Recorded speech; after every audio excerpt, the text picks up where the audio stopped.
Hi, my name is Mrs. Fickus, and I am your digital science teacher this year, and I want to welcome you. Our curriculum this year is a good one, not life science this year, but earth science. And so I want to take you today through a little bit of my expectations and tell you a little more about the curriculum, just so you can know what to expect. And so let me reduce my size a little bit. So like it says, welcome to my digital earth science class. And then I have an interesting I wonder. So let's pretend that we were fast forwarding your life, and instead of being at the beginning of 8th grade, you were at the end. And do you think I would rather be remembered as your favorite teacher or your best teacher? And honestly, I'd like to be both of those, but I'll tell you the answer is definitely the best. And here's why. My job is to teach you science. And so your best teacher will be the one that you learn the most from in their class.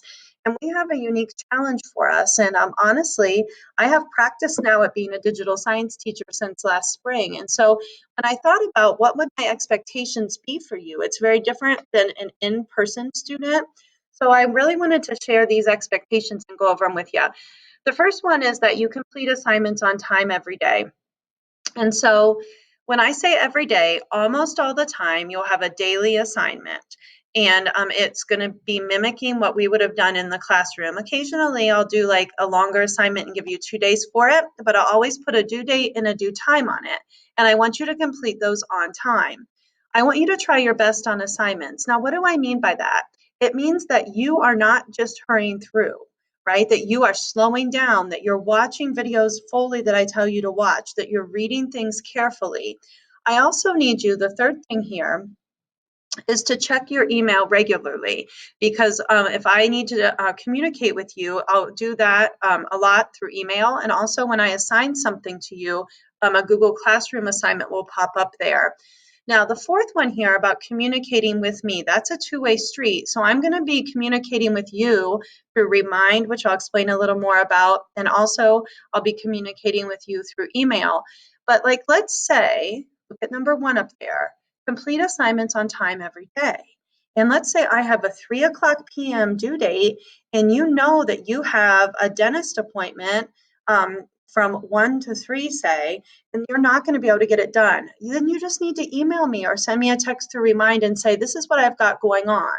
But when I don't get it on time and you haven't communicated, then that will go against your timely work completion score. So really communicate with me. Same thing if you're sick. If you aren't feeling well, just shoot me an email or a text to remind and let me know that. Now, number 5, really in the spring, this wasn't there. My students got really quick feedback from me, but you all are going to have patience with me. I'm honestly trying something that is kind of daunting.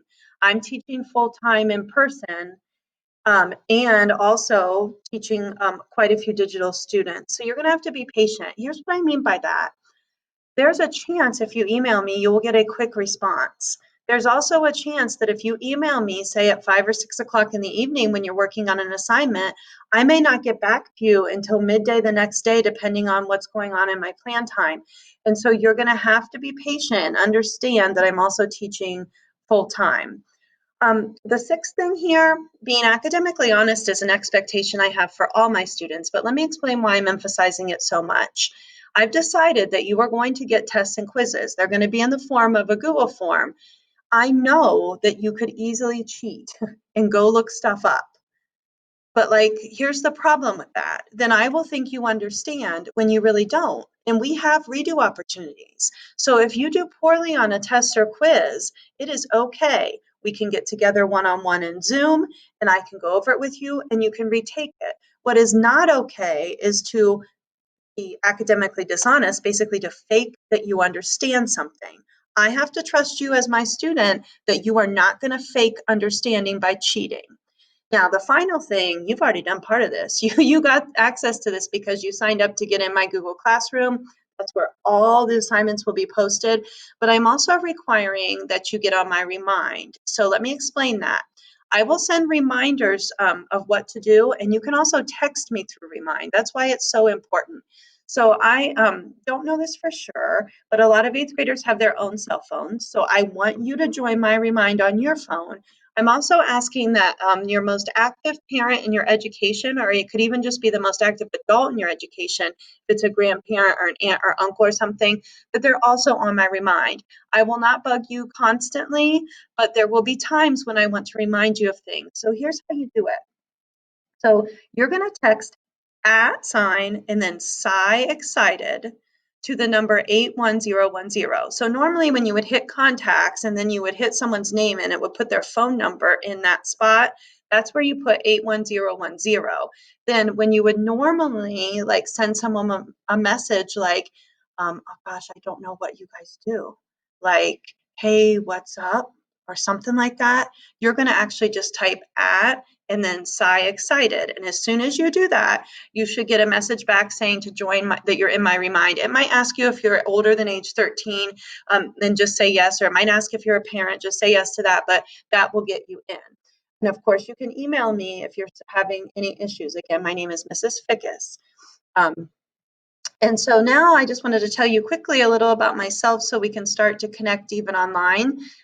I became a science teacher at Miami University in Oxford, Ohio, and that is Mrs. Furman and I, not when we were in college, but when we made a trip back. So you might recognize her as your math teacher there. She's my best friend from way back. When I root for football teams back when we had Ohio State football, that's what I would do. If I could eat dinner anywhere tonight, like some of you, it would be Chipotle. I would get a barbacoa bowl. Delicious. My favorite movie of all time is Footloose, like from the 80s. And I'm hoping we still have an NFL season so I can play fantasy football. Now, I know this part is a little silly, but it's the truth. So study that. This is really why I became a science teacher. I personally love science, and I want to make you curious about our planet and want to discover more. Okay, so the last little thing here is what about grading? I've talked with you already about that you will have tests and quizzes that I expect you to be academically honest on. You will also have some free choice projects that you will be completing. Almost all assessments are eligible for redo and revision. I'll let you know if we have one that isn't. And also, even at home, you still have college and career readiness standards, things like timely work completion and quality of work. And certainly, like I said earlier, you're going to have to communicate when you need help. We can schedule a time that we can Zoom together and spend some face-to-face time, even though it's digital. Now, as far as our science, I hope that I can leave you with a little science excitement about our curriculum. Our first unit, the like full unit, is going to be on rocks and minerals. We'll do a little background stuff before that. Then we're going to study the rock and fossil record.